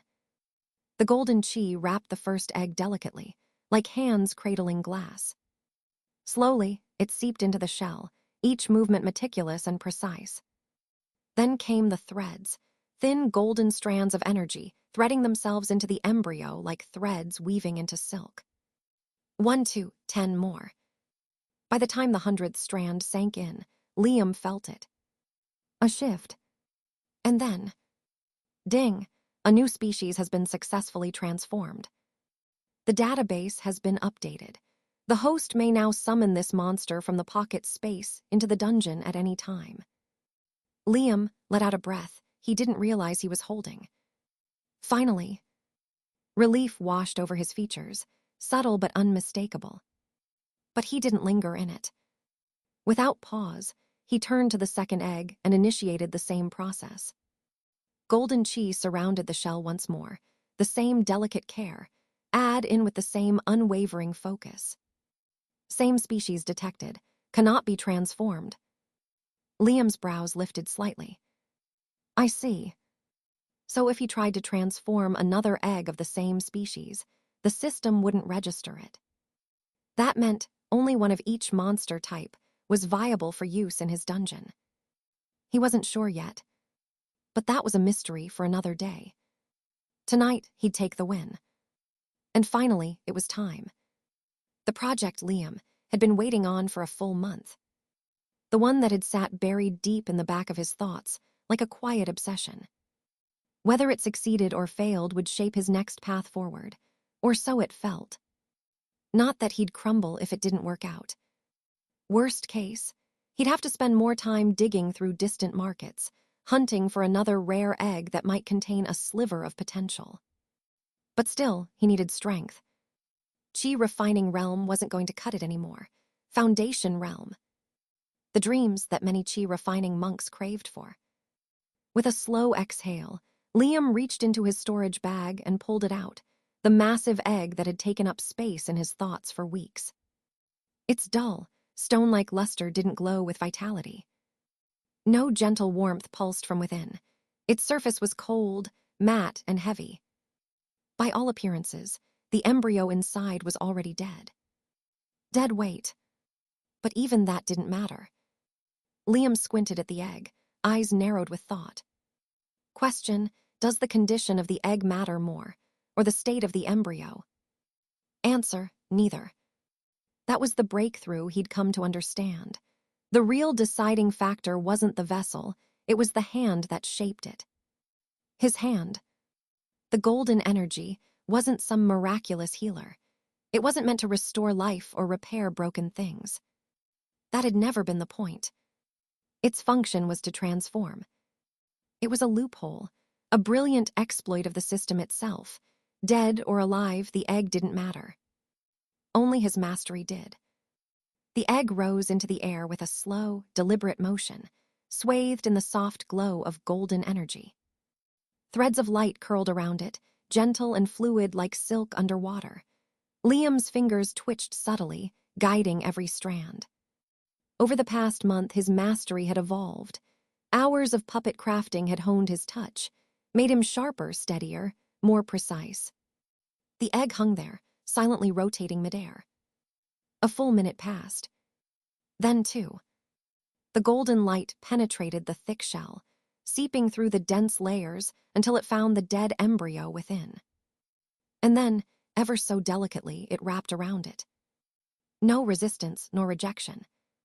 Due to the sheer size of the egg, the process wasn't as finicky this time, but it demanded far more power.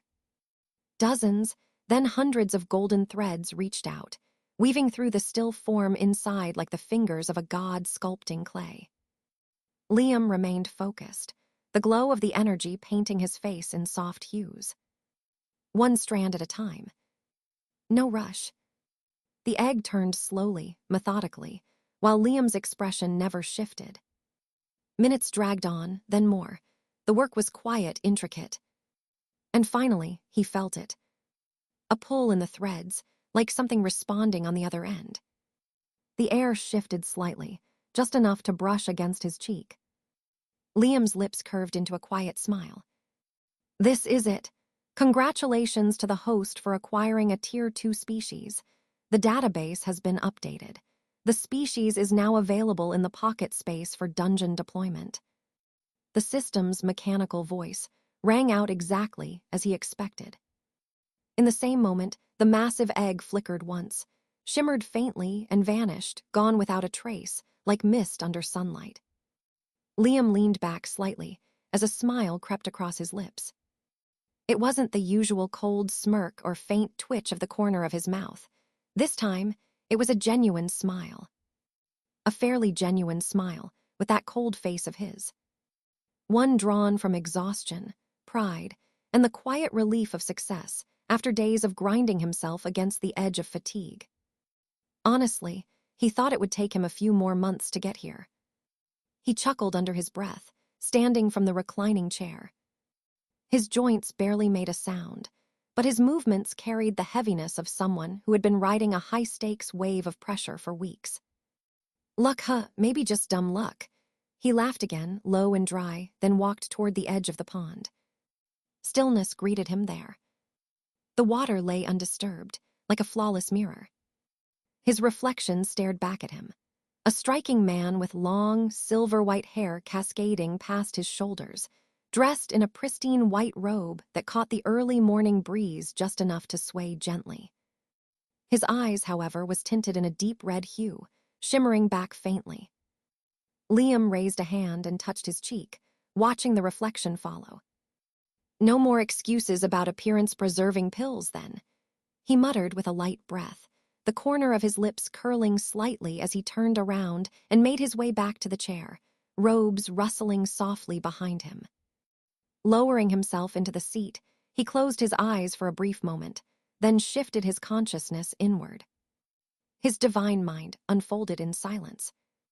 The same mental space greeted him, exactly as he left it, the suspended dungeon sphere floating quietly within the vast emptiness of thought, surrounded by the infinite of nothingness all around.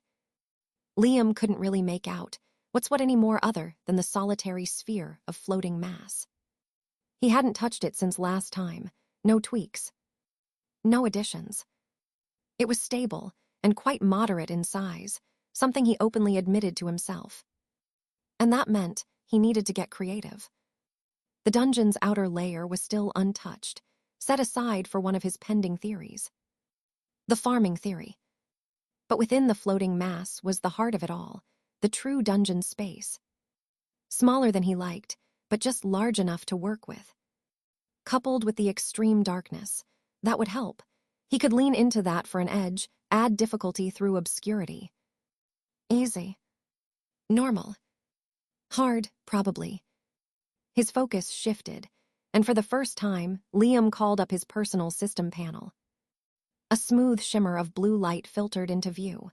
The interface was crisp, translucent, and dotted with symbols, glowing faintly under the afterglow of the day. Dungeon Creation System. Name, Liam/Liam. Realm, 6th layer of the Chi Refining Realm. Lifespan, 57/850. Universal Essence/Points, 890. Dungeon. Tier 1, 1. Pocket Space. Wilden Wolves. Growth Limit, Chi Refining Realm Peak. Rarity, 0.1. Lifespan, 200 years. Special Skills, Blue Claws Flaming Mantle. Wooden Boar. Growth Limit, Chi Refining Realm Peak. Rarity, 0.1. Lifespan, 300 years. Special Skills, Hardened Hide. Typhoon Eagle. Growth Limit, Foundation Building Realm. Rarity, 0.2. Lifespan, 700 years. Special Skills, Typhoon Blades Wind/Typhoon Shield. Permission Level, 0%. Most of the details were straightforward, clean, functional. But one thing pulled his attention, the way rarity was calculated. 0.1, 0.2.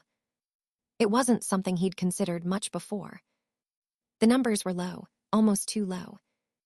What kind of scale was this? Was one the peak, or was it something more abstract? Liam frowned slightly, but chose not to overthink it for now. If the system didn't explain it, then he'd figure it out eventually, one way or another. With a small wave of his hand, the panel dissolved from view, and his mind retreated deeper into itself again. The pocket space. It wasn't far from the dungeon itself, in fact, not separate at all. Not truly. How to explain it? Liam mulled. In a way, both were constructs that existed within the fabric of his own divine mind. Not physical places, not external dimensions, more like a spatial illusion locked into his thoughts but existed there. Hard to explain, even harder to define, but it worked.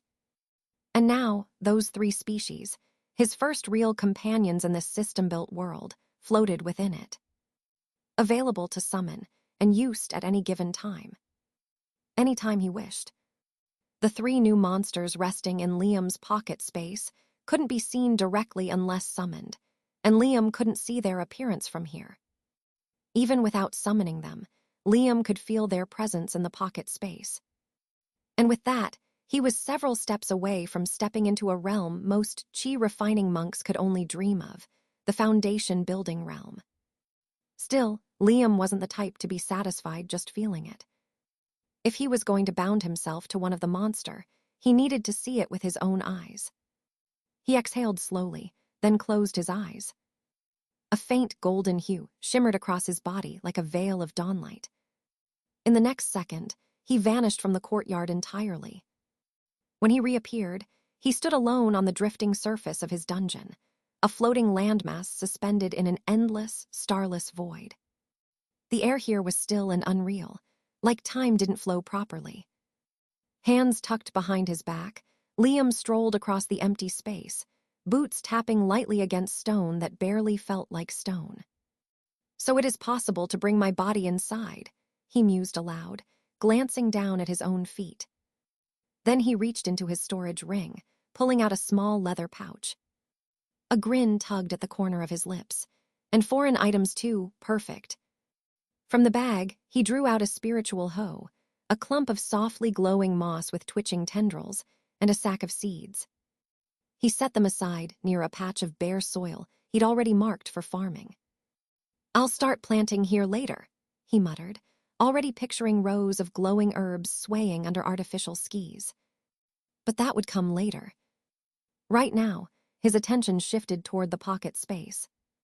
Let's take a look at the monsters first. His words triggered a response in the air. A ripple passed through space itself, as if someone was unfolding a sheet of invisible paper, and a glowing portal appeared several meters ahead.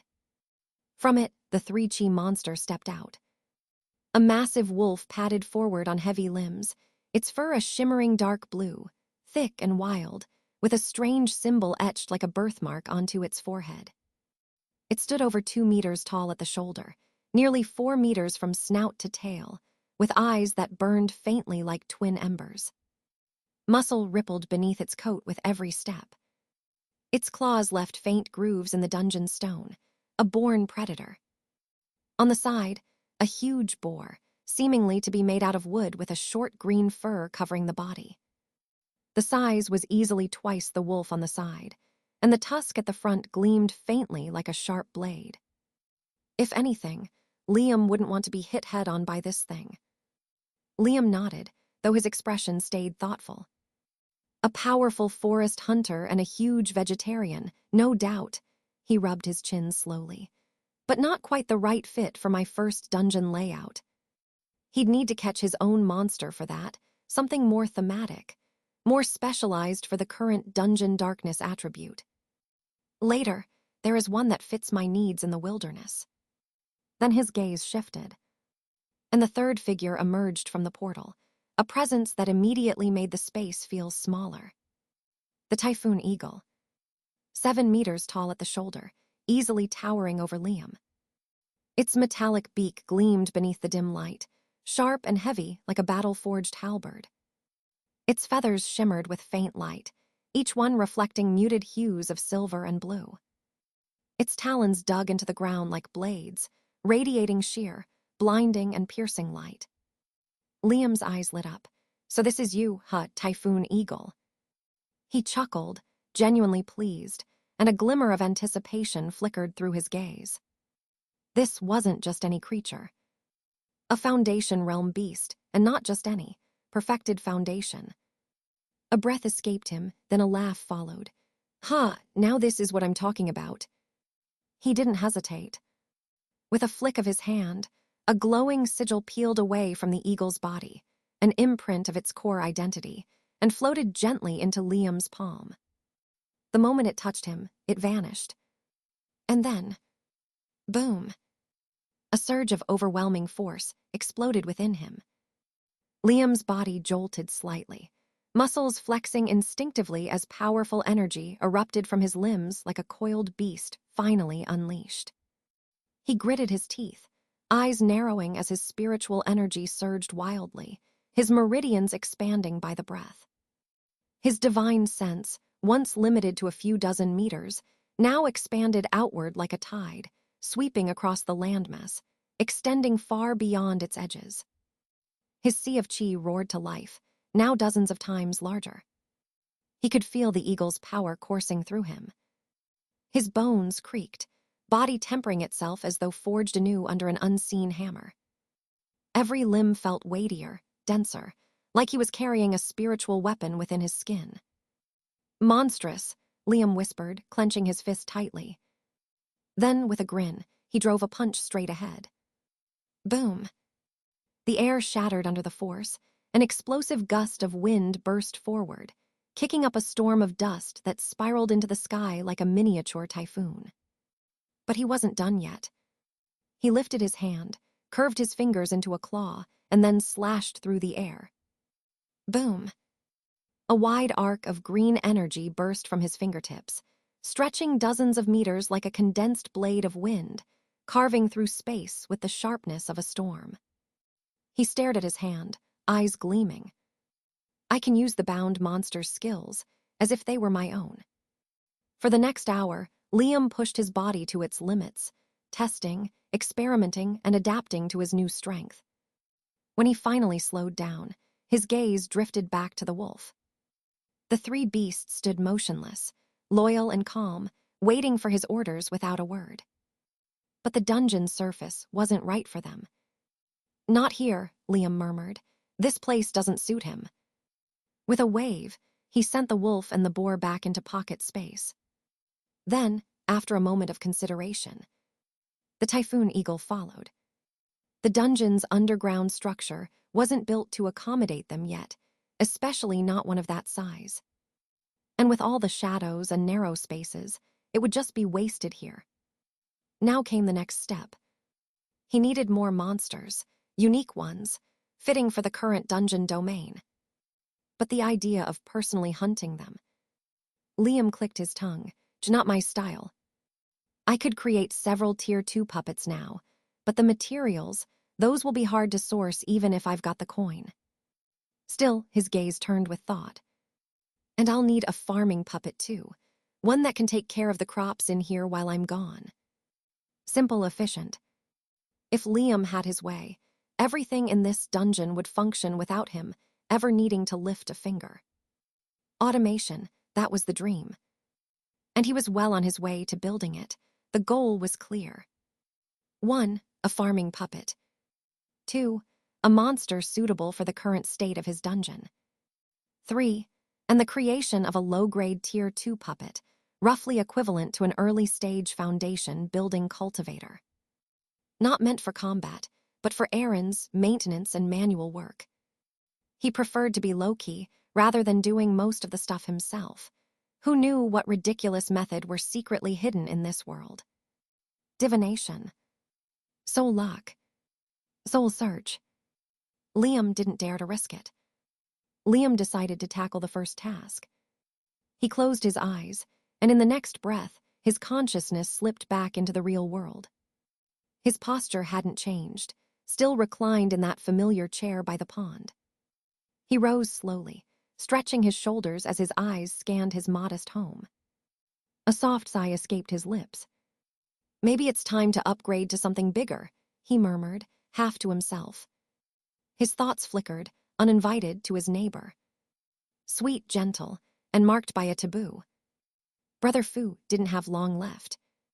Taboo marks weren't easy to remove. Only top-tier alchemists, geniuses with access to heaven-defying pills could cleanse them. But instead of chasing his own salvation, Fu had thrown everything into helping his daughter. A mortal daughter, no less. His wife possessed some type of a disease, but in all honesty, Liam could treat her if he wanted to. But he's not close with her. Foolish. That was the word Liam used. And yet, beneath that label was awe, and something bordering on respect. Love really is blind, he muttered, his tone soft, unreadable. With a casual wave of his hand, a dozen Tier 1 crafting materials spilled out from his storage ring, forming a small hill in the courtyard. The light glinted off spiritual ores and refined beast tendons, pieces of jade, bone, metal, and more. Then he got to work. One puppet after another took shape beneath his hands. With each new attempt, Liam applied another theory. A fresh angle that defied the common puppet-making practices. The idea was to break everything that was supposedly kept as normal. He preferred his own creations to suit his own imaginations. A calculated risk. What if he embedded a 2-second grade spiritual core? Would the excess energy cause backlash, or double the capacity? If so, then what countermeasure should he apply to make it work? What if he restructured the vein circuits? If modeled correctly after a human's meridian pathways, it should, in theory, allow the puppet to circulate qi more efficiently. What about external enhancements? Would additional limbs cause internal imbalance or widen functional versatility? He didn't build these puppets to fight. Not yet. These were for testing, for pushing boundaries and the limit of his imaginations. And with each failure, each puppet that stuttered, collapsed, or crumbled, Liam's expression didn't fall. If anything, it brightened. Failure meant one thing: room to grow. What was the point of fearing the impossible in a world where monks soared through clouds and tore mountains in half? To Liam, impossibility was just an illusion waiting to be disproven. By the time dawn arrived, the hill of materials had been reduced to dust and scraps.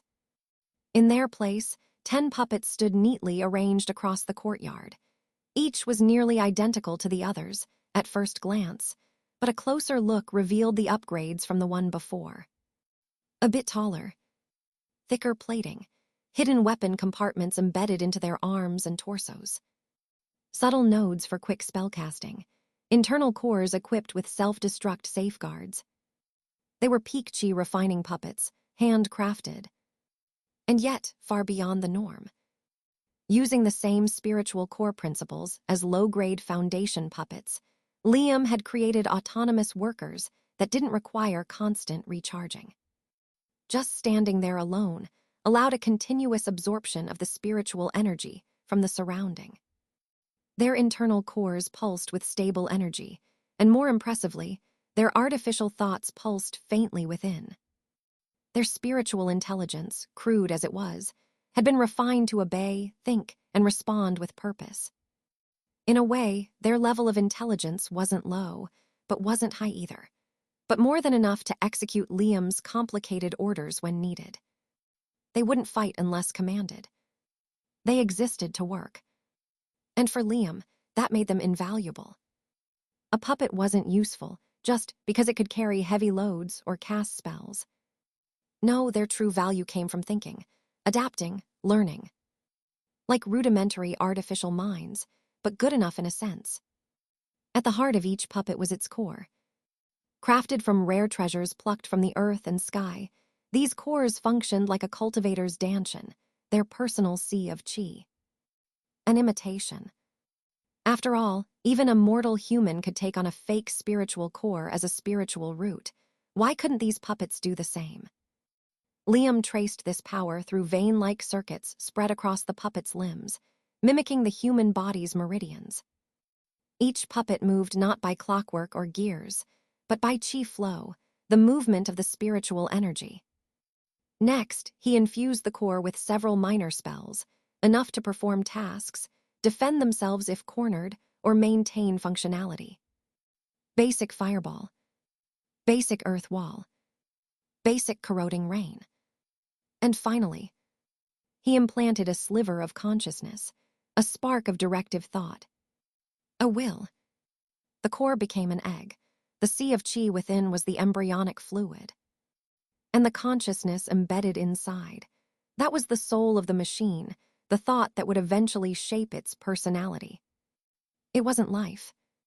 Not quite. But it was close. The wonders of how a puppet work is extremely baffling.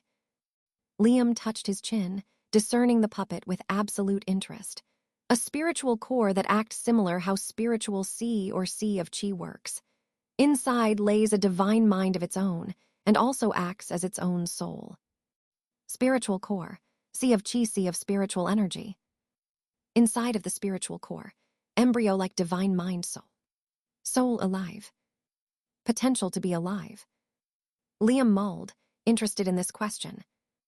These creations would never betray him, as he had placed his own imprint on their cores. Their loyalty wasn't forged by bonds or emotions. It was etched into their cores. Liam stood among them, arms folded behind his back, surveying his work. 10 perfect workers.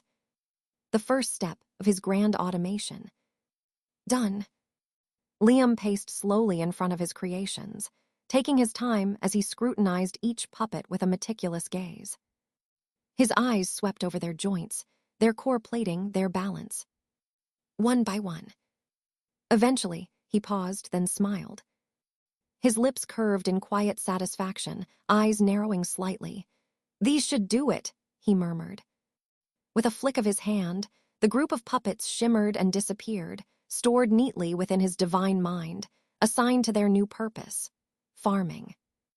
5 of them. On the outside, 5 remained behind, left on standby. These would be sold later. Within the vast, boundless space of his divine mind, Liam appeared midair, floating effortlessly dozens of meters above the ground. His gaze lowered, watching as he took out the 5 puppets from his storage bag. His instructions were simple. Take the bag of seeds, pick up the spiritual hoe set to the side, carve rows into the soil, plant. Nothing complicated, just mechanical repetition, something they were perfect for. Off to the side, resting alone, was the strange, glowing fungus he'd purchased months ago at an unreasonable price. Veined like a mushroom, pulsing strangely as if it was alive, it wasn't a plant in the traditional sense. It was a treasure. A water source. Once planted, it would anchor itself to the soil and begin releasing clear, fresh spiritual spring water. As long as there was enough spiritual energy in the air, the stream would never run dry. Liam closed his eyes briefly, scanning the atmosphere within the dungeon bubble. There was spiritual energy in the air. Constant, stable, not as dense as the outside world, but more than enough to sustain a minor farming project. It would suffice. Opening his eyes, he continued to observe from above as the puppets began their work. Hoes struck soil. Dirt scattered. Rows formed. And soon, seeds were being sown. No wasted movement. The plant chosen for this first batch was a fiery blade grass, a Tier 1 spiritual herb commonly used by alchemists as a base component for basic pill refinement. It was fast-growing, tough, and highly marketable. If the process succeeded, and the farm stabilized, it would mean a steady stream of spiritual stones flowing into his coffers month after month. A self-sustaining income. His own product. His own empire. Why should he be like the others? Liam had always questioned why puppet masters fell into the same mold, relying solely on crafting puppets and selling them off like luxury tools. Combat purposes only, and not the others. Was it tradition, simplicity, laziness? To him, it was a wasted opportunity. Short-sighted. Puppets shouldn't be sold too easily most of the time, they should serve. Work for him. Let others chase customers. He'd build something lasting.